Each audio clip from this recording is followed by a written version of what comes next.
పరిశీలించుకొని అందరితో సమాధానంగా ఉన్నావా? మీ ఇంటి వారు అందరితో సమాధానంగా ఉన్నావా? రక్త సంబంధులతో అందరితో సమాధానంగా ఉన్నావా? బంధువులతో అందరితో సమాధానంగా ఉన్నావా? సమాధానము కలిగి ఉన్నావా లేదా? దేవుడు అంటున్నాడు, నీకు సమాధానం లేకపోతే ముందు ఆ సహోదరునికి నీ మీద ఏదన్నా ద్వేషమో బాధో ఉన్నట్లయితే ముందు అర్పణ విడిచిపెట్టు. ముందు దేవుని సన్నిధికి రావద్దు. ముందు వెళ్ళి సమాధానపడి అటు తర్వాత వచ్చి అర్పణ అర్పించు అంటున్నాడు. అంటే సమాధానము లేకపోతే దేవుడు మనల్ని యాక్సెప్ట్ చేయడం. మన ప్రార్థనలు దేవుని సన్నిధికి చేరాలంటే మన హృదయంలో సమాధానం ఉండాలి. దేవునికి మహిమ కలుగును గాక. సమాధానము కలిగి ఉండాలి, ప్రయాసపడాలి, సమాధానానికి మనం వెంటాడాలి. ఈరోజు ఎంతమంది జీవితాల్లో సమాధానము లేదు. మన యేసయ్యకు ఒక మంచి పేరుంది, ఆయన సమాధానానికి కర్త, ఆయన సమాధానాన్ని ఇచ్చే దేవుడు. ఈరోజు చాలామంది జీవితాల్లో వారితో మాట్లాడరు, వీళ్ళతో మాట్లాడు, ఎక్కడుంటే అక్కడ చుట్టూ ఉన్న వాళ్ళతో గొడవలే, సమాధానం లే. ఒకవేళ నీ జీవితంలో సమాధానం లేకుండా ఉన్నట్లయితే ముందు నీ జీవితాన్ని నువ్వు మార్చుకోవాలి. ప్రతి ఒక్కరితో సమాధానకరమైన జీవితం ఉండాలి. నిన్ను ద్వేషించిన వారితో కూడా నువ్వు సమాధానంగా ఉండాలి. దేవుడు అదే అంటాడు, నీ శత్రువులని నువ్వు ప్రేమించు, నీ శత్రువులను నీవు ప్రేమించు. నీ నిర్మితంగా ద్వేషించి దూషించేవాడిని గురించి నువ్వు ప్రార్థన చేయి. చూడండి, ఎందుకు ఆ పని చేయమంటే నీ దేవుడు, నువ్వు ఏ దేవుని దగ్గరికి వచ్చావో, యేసయ్య సన్నిధికి నువ్వు వచ్చావు, యేసయ్య పాదాల దగ్గరికి వచ్చావు. నీ దేవుడు పరిపూర్ణుడు గనుక నీవు కూడా అన్ని విషయాల్లో పరిపూర్ణంగా ఉండాలి. ఆ దేవునికి మహిమ కలుగును కాక. కనుక సమాధానం కలిగి ఉండాలి. ఈరోజు మీ జీవితాల్లో ఎవరి మీదన్నా సమాధానంగా మీరు లేకపోతే సమాధానం కలిగి జీవించండి. ఎవరి మీద మీ జీవితాల్లో ఆయాసం ఉండద్దు.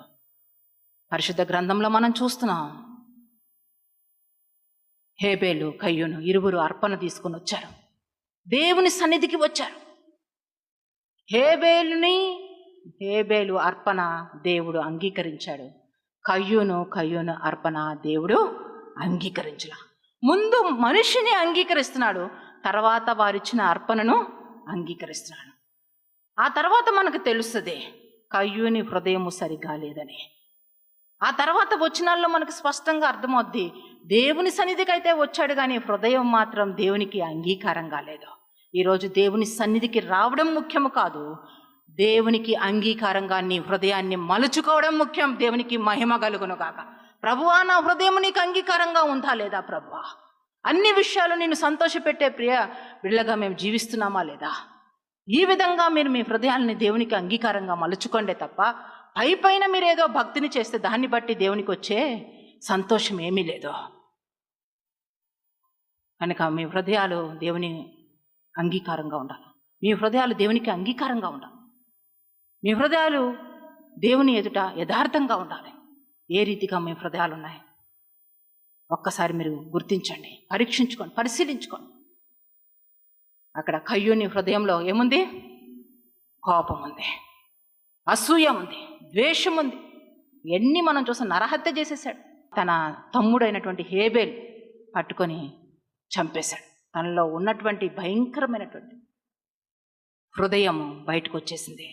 ఈరోజు నీ జీవితంలో దేవుడు నువ్వు చేసిన ప్రార్థన కూడా అంగీకరించలేని స్థితిలో నీ హృదయం ఉందా?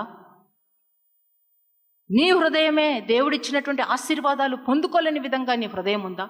నీ హృదయంలో అసమాధానం ఉందా? దాన్ని తొలగించుకో. దేవుడు స్పష్టంగా మాట్లాడుతున్నారు, నీ సహోదరునికి నీ మీద ఏదైనా ఆయాసం ఉందని నీకు అక్కడ జ్ఞాపకం వచ్చినాడు, నువ్వు మొదటగా వెళ్ళు, అర్పణ పక్కన పెట్టు అంటున్నాడు. దేవునికి సమర్పించే అర్పణ కూడా నువ్వు పక్కన పెట్టు, నీ ప్రార్థన పక్కన పెట్టు.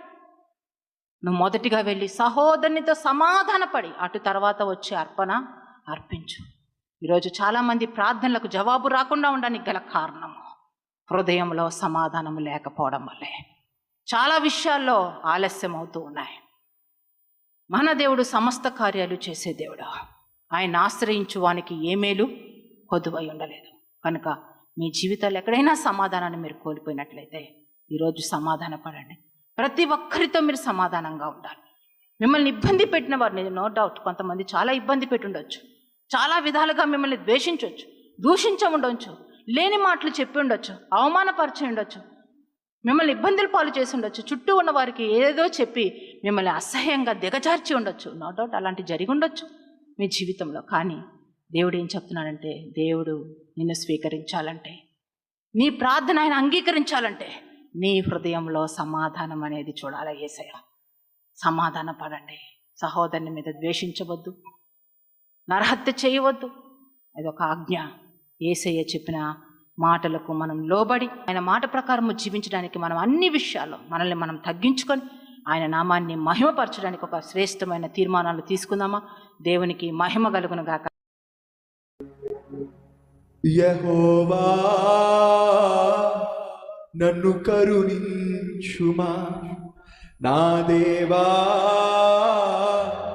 నన్ను దర్శించుమా. ఉదయమునే నీ సన్నిధిలో మొరపెడుతున్నాను, వేకువనే నీ కృప కొరకై కరిపెడుతున్నాను. ఉదయమునే నీ సన్నిధిలో మొరపెడుతున్నాను, వేకువనే నీ కృప కొరకై